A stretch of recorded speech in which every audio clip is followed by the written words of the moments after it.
Dear students, आज हम ninth class chemistry में चैप्टर नंबर 2 क्या हमारे आसपास के पदार्थ शुद्ध हैं, इस चैप्टर के अंतर्गत कोलाइडल स्टेट या कोलाइडी अवस्था का अध्ययन करेंगे। कोलाइडी अवस्था को 1861 में थॉमस ग्राहम ने बताया था, जिसमें उन्होंने सब्सटेंसेस के जलीय विलयन को, पदार्थों के जलीय विलयन को चर्मपत्र झिल्ली या पर्चमेंट मेम्ब्रेन, चर्मपत्र झिल्ली उस झिल्ली को कहा जाता है जो बहुत बारीक मेम्ब्रेन्स होती है और वो लेदर से तैयार की जाती है। जिस तरह से ड्रम मेम्ब्रेन होती है, ढोल के ऊपर जो झिल्ली होती है जिसको बजाया जाता है, वो पर्चमेंट मेम्ब्रेन होती है। तो पर्चमेंट मेम्ब्रेन के ऊपर उन्होंने पदार्थों के विलयनों को डाला और पदार्थ उस विलयन को देखा कि ये कुछ पदार्थ तो पार हो जाते हैं और कुछ पदार्थ इससे पार नहीं होते हैं। तो पदार्थों के चर्मपत्र झिल्ली से पार होने के अनुसार उन्होंने पदार्थों को 2 भागों में विभाजित किया। पहले भाग को इन्होंने क्रिस्टलाइड या क्रिस्टलाब कहा, जबकि दूसरे को कोलाइड का नाम दिया।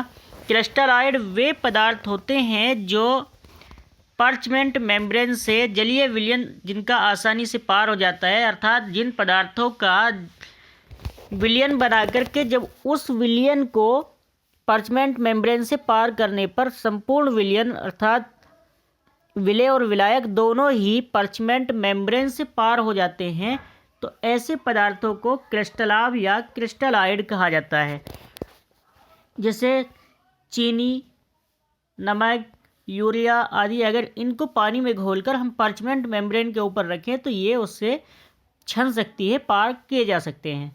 जबकि कुछ पदार्थ ऐसे होते हैं कि अगर उनके विलयन को हम पर्चमेंट मेम्ब्रेन से पार करें तो वे पर्चमेंट मेम्ब्रेन से पार आंशिक रूप से होते हैं, अर्थात उसकी कुछ मात्रा तो पार हो जाती है, जो विलयन का विलायक भाग है वो पार हो जाता है, जबकि विलेय भाग पार नहीं हो पाता है। तो ऐसे विलयनों को हम, ऐसे पदार्थों को कोलाइड कहते हैं। जैसे गिलो या गोंद को लैटिन भाषा में कोला कहा जाता है और कोला से ही कोलाइड बना है। इसी तरह से जिलेटिन प्रोटीन है। अगर हम गोंद को पानी के अंदर घोल करके उसका विलयन बना लें और उसको फिर पर्चमेंट मेम्ब्रेन के ऊपर रखें तो पर्चमेंट मेम्ब्रेन से सिर्फ जल बाहर निकल करके पार हो जाता है, जबकि गिलू या गोंद जो है वो पर्चमेंट मेम्ब्रेन के ऊपर ही रुक जाता है। तो यहाँ पर जो है जल पार हो चुका है। अब ऊपर जो भाग बचा है अर्थात गिलू या जिलेटिन प्रोटीन वगैरह जो पदार्थ बचे हैं, उन पदार्थों को हम कोलाइड कहेंगे, अर्थात पर्चमेंट मेम्ब्रेन से पार ना होने वाले पदार्थ ही कोलाइड हैं। लेकिन ग्राहम के बाद कुछ वैज्ञानिकों ने इसके ऊपर रिसर्च की और पाया कि ये कोलाइड कोई विलयन नहीं है बल्कि एक अवस्था है। तो उस अवस्था को समझाने के लिए इन्होंने कुछ तर्क दिए जो इस प्रकार हैं।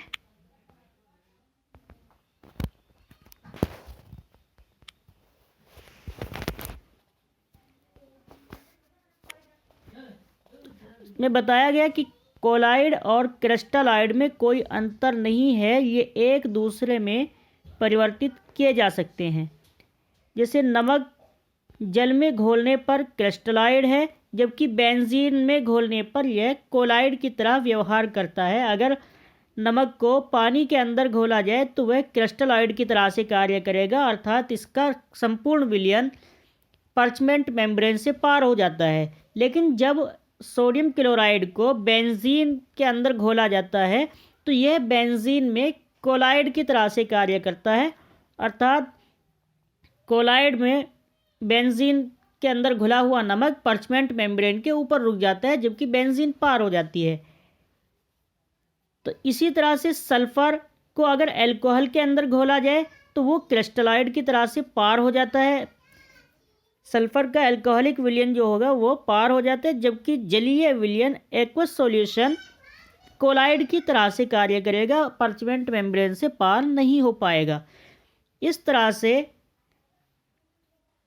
साइंटिस्ट ने कोलाइड की आधुनिक परिभाषा दी, अर्थात पुरानी परिभाषा को बदलकर आधुनिक परिभाषा दी गई, जो इस प्रकार है।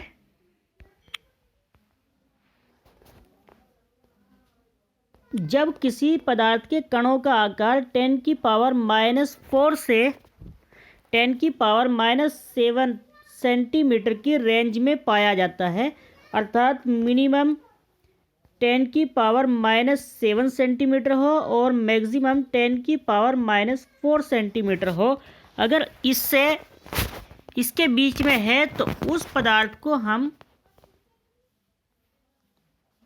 जब किसी माध्यम में परिक्षिप्त या वितरित करते हैं तो उस अवस्था को कोलाइडल स्टेट कहते हैं। अर्थात इस रेंज में जब पदार्थ विलयन के अंदर पाए जाते हैं, पदार्थ के कण जब 10⁻⁻7 से 10⁻⁻4 सेंटीमीटर तक हो तो उस अवस्था में वो कोलाइडी विलयन बनाते हैं। और अगर किसी पदार्थ में घुलने के बाद इस रेंज से बाहर निकल जाते हैं, अर्थात 10⁻⁻7 से नीचे चले जाते हैं, इससे कम आकार में आ जाते हैं, तो फिर वो क्रिस्टलाइड की तरह से व्यवहार करते हैं। अतः इस पदार्थ में ये परिभाषा इस तरह से दी गई कि कोलाइड जो है वो कोई पदार्थ नहीं है बल्कि पदार्थ की अवस्था है। अर्थात सॉल्यूशन के अंदर पदार्थ किस अनुपात में घुलता है, पदार्थ के किस अनुपात में कणों का आकार वितरित होता है। तो जब 10⁻⁻4 से 10⁻⁻7 रेंज में विलेय पदार्थ के कण पाए जाएं तो उस अवस्था को हम कोलाइडल स्टेट कहेंगे, और अगर इस अवस्था से कम या ज़्यादा हो तो उस स्टेट को कोलाइडल स्टेट नहीं कहा जाएगा।